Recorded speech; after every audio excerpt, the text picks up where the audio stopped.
Pada suatu hari di salah satu spa di ibu kota Jakarta, Rosi, Melanie, dan Tante Ana sedang dipijit dengan lembut secara perlahan. Kita pergi ke diskotik yuk malam ini. Ayo cepat. Ada apa?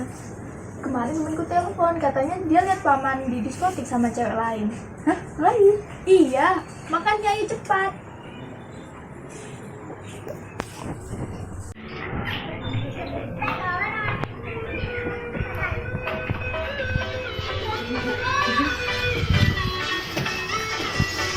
Berhenti anak.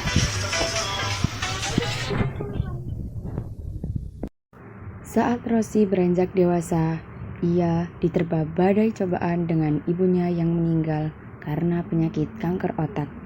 Dan sebelum akhir hayat, ia mengatakan hal yang Rosi tidak mengerti. Maafkanlah Mama, dan maafkanlah Papamu. Kita ini penuh dosa, Rosi. Maafkanlah kami. Mama, jangan pergi. Di saat ia yang sedang berduka, ia dengan tulus berusaha menghibur ayahnya yang sedang stres dan depresi dengan memberitahunya kalau ia diterima di PTN terkenal. Semoga hari ini bisa sedikit menghibur Papa. Halah, intinya aku hanya ingin abang berjanji padamu untuk tidak menuliskan nama Rosi di surat warisan nanti. Ia tidak bertali darah dengan kita. Bagaimana bisa kamu bicara seperti itu, Itu kenyataannya. Rosi hanyalah anak abang yang dipungut di panti asuhan Sumatera sana. Mendengar kenyataan itu, Rosi bertekad untuk mencari keluarga aslinya dengan berkuliah di Pulau Sumatera. Ia mengikuti organisasi para aktivis mahasiswa yang menuntut jatuhnya rezim. Rosi, aku tahu kamu masih marah padaku, tapi bisakah kita berbicara sebentar saja? Apa yang ingin kau bicarakan? Kau berbohong. Kau bersekongkol dengan papaku untuk terus mengurungku, bukan? Tapi ini serius, Rosi. Tolonglah. Bicaralah atau mau. Tolonglah, Rosi. Aku tahu organisasi merencanakan roket untuk besok. Ya tentu saja kau tahu. Kamu dan kawan-kawanmu senangkan kalau roket kami batal. Dan juga aku tahu kalian berusaha menghalangi mahasiswa lain untuk bergabung bersama kami. Tidak, Rosi. Aku tahu informasi ini dari salah satu anggota organisasimu. Dan ada salah satu mahasiswa yang harus dikorbankan besok. Kamu mendengarkan berita sampah dari mana? Sudah aku tidak ingat. Esok harinya, tengah hari saat kerusuhan mahasiswa sedang menggelar aksi di depan markas tentara, kerusuhan pecah seketika.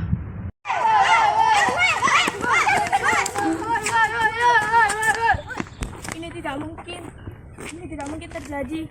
Jika aku mati hari ini, aku tidak mendapatkan informasi tentang keluarga kandungku.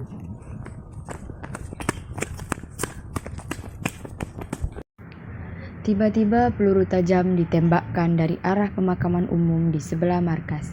Seketika mahasiswa berteriak dan berlari ke segala penjuru. Rosi yang panik berlari kembali ke arah kampus.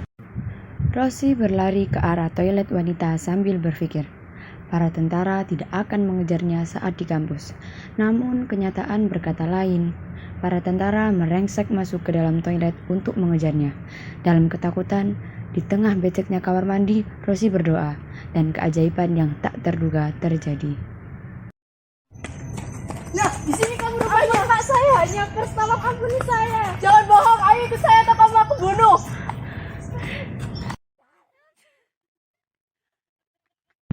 Rosi terselamatkan dari para tentara beringas karena ada seorang mahasiswa berkerudung hitam yang ikut bersembunyi di dalam toilet kampus. Ia merasa bersalah pada mahasiswa itu dan turut bersedih hati pada salah seorang temannya yang mati tertembak peluru para tentara. Ia sadar bahwa ucapan Maria itu benar adanya. Ia sangat menyesal. Aku menyesal, Ani. Ini mahasiswa itu meninggal karena berhubung sama.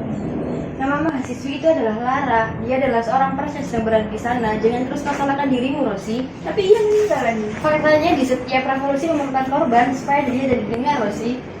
Mengapa bukan kamu sendiri?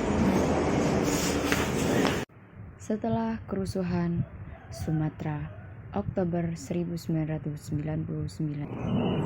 Rosi, katakan padaku, apakah para tentara itu tahu tentangmu? Ada apa memangnya? Kau ingin berbicara tentang apa? Sebaiknya kamu tinggalkan negeri ini, Rosi.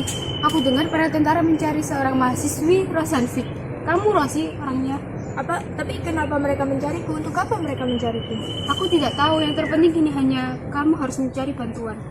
Aku tidak yakin. Aku punya teman yang bisa menolong. Tunggu, aku punya Tante Ana dan Melaniku. Dengan rasa ragu, Rosi menemui Tante Ana di Jakarta. Tante Ana menyambut hangat Rosi dengan rasa senang dan bahagia. Tetapi setelah mendengar alasan Rosi menemuinya, Tante Ana gemetar, takut, dan khawatir. Ia bergegas menelepon asistennya untuk membelikannya tiket untuk dirinya dan Rosi ke negeri The Three Lions, Inggris. Rosi, Tante Ana, saya sangat senang sekali bertemu kalian. Aku juga sangat senang. Ayo duduk. Ayo, aku akan menceritakan hidupku akhir-akhir ini.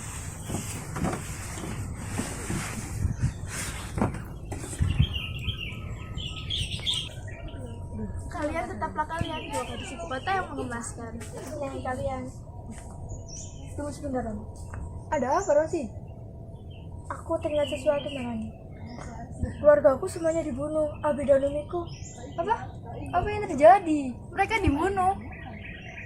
Aku tidak tahu. Abi dan Umiku ditembak saat aku berumur 7 tahun.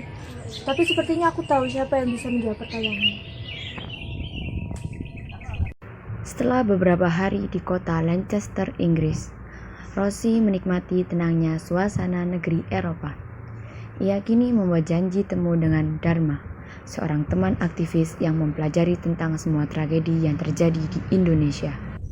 Aku harus menemui Dharma dan bertanya padanya. Tinggal lebih lama lagi, Rosi. Aku mau Rosi di sini bersama aku dan Tante Ana. Bagaimana bisa aku tenang di negeri ini sementara identitas itu tidak jelas? Bagaimana dengan tentara yang mengincarmu? Mereka akan membunuhmu, Rosi. Kini aku tahu siapa yang menyuruh para tentara adalah Uju. Kamu tahu dari mana? Aku menyembunyikan ini agar kamu tidak khawatir. Aku tidak apa, Tante. Kini aku harus pergi ke Sumatera untuk mencari tahu tentang orang tuaku.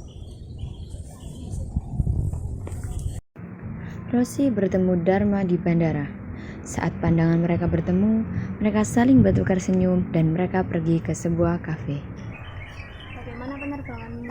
Biar aku bawakan tasmu. Terima kasih, Dharma. Yang kini kubutuhkan adalah jawaban dari dusun dan juga panti asuhan. Baiklah, kita duduk sebentar dan istirahat. Tolong ceritakanlah, Dharma. Baiklah, aku akan bercerita. Tak jauh dari panti asuhan itu, ada sebuah dusun yang dikelilingi oleh kebun tebu. Dusun itu dulunya adalah rumahmu, Rosi.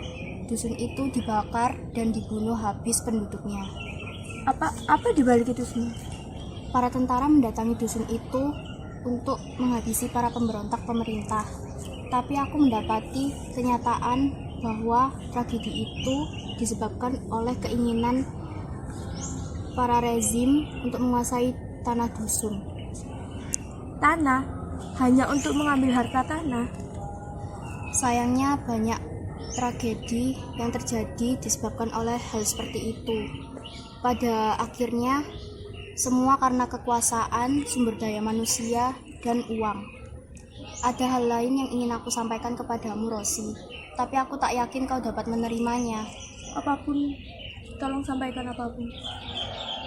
Pemilik kebun tebu di dekat dusun itu dulunya ikut andil dalam tragedi. Siapa dia? Ayahmu, Rosi. Mendengar perkataan itu, Rosi merasa terpukul dengan kenyataan itu. Tiba-tiba saja Om Jo datang dengan ekspresi angkuh dan penuh arogan karena di belakang Om Jo ada dua pria berbadan besar. Ini apa yang kau mau dari? Tidak usah tegang begitu, Ros. Aku kesini hanya ingin memberimu surat putus hubungan dengan ayahmu.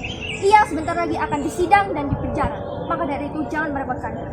Apa? Ia akan dipenjara? Iya, karena ia punya yang hubungan erat dengan musim kali ini. Kini cepat tanda tangan. Aku akan melakukannya jika kau beritahu di mana kau. Anak baik. Rosi dan Dharma pergi ke rumah Rosi di Jakarta untuk menemui Papa Rosi dan mendapati papanya sedang terbenung lemah. Rosi anakku, akhirnya kau datang, Rosi. Aku datang ke sini hanya ingin bertanya kepadamu, Papa. Kau ingin bertanya tentang apa, Rosi? Apakah Papa terkait dengan tragedi di dusunku? Papa sungguh menyesal saat Papa bilang kepada Pak D bahwa Papa menginginkan tanah dusun itu. Papa sangat merasa bersalah, Rosi. Apakah dengan mengadopsiku bisa membuatmu lebih baik? Kamu merasa ini penebusan dosa? Sungguh tidak, Rosi. Papa menyayangimu seperti anakku sendiri. Kau sudah besar, Rosi. Sungguh dewasa dan bijaksana. Tidak ada hal yang bisa memutuskan hubungan keluarga kita walau hanya secara kertas. Semoga kau tenang dan bahagia, Papa. Papa akan baik-baik saja, Rosi.